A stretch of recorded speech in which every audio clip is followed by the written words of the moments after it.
Minister of Tourism Vincent van der Poel Wallace recently addressed the inaugural meeting of the Global Networking Expo for the timeshare and fractional ownership industry. He assured its membership that the Bahamas government did precisely the right thing during the current recession.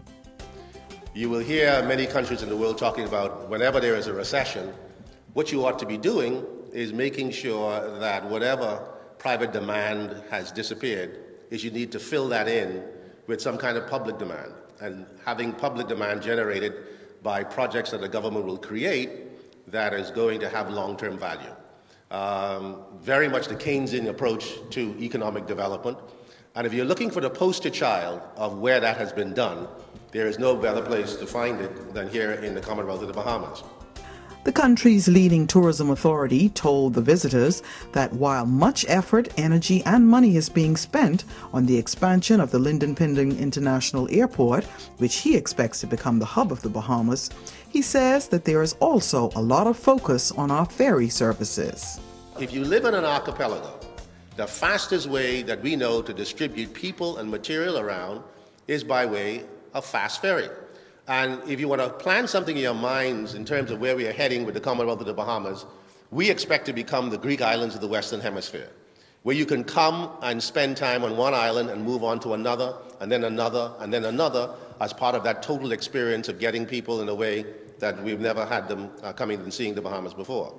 You will have heard about the Bahama development, which is a massive $3.4 billion development on the other side from Paradise Island on Nassau in the Cable Beach area. You don't see a $3.4 billion development of this size almost anywhere in the world at the moment. That is now underway. It's not theory. This is now already beginning, but again, part of the reason why we need this airport and what we're doing is because we hope to see people taking multiple vacations within the islands of the Bahamas over the course of the next several years, so they have this wonderful experience of a different going from place to place. In addition to this, there are a number of other projects that are a part of the revitalization of the city of Nassau.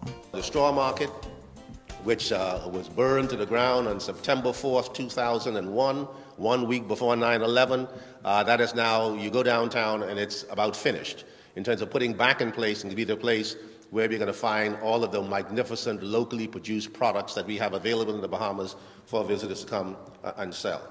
And on top of that is that we find ourselves in a very happy situation in the Bahamas. There are a few nations in the world that have more outstanding athletes per capita than the Commonwealth of the Bahamas. The one statistic that we remind people about is that for the 3 past consecutive summer games, the Bahamas won more medals per capita than any country in the world. When it happens the first time around, you say, what an amazing feat. The second time around, what a coincidence. The third time around, what an outstanding achievement. This expo attracted a total of 121 delegates, representing over 75 different companies from around the world. For the Tourism Today Network, I'm Gina Seeley.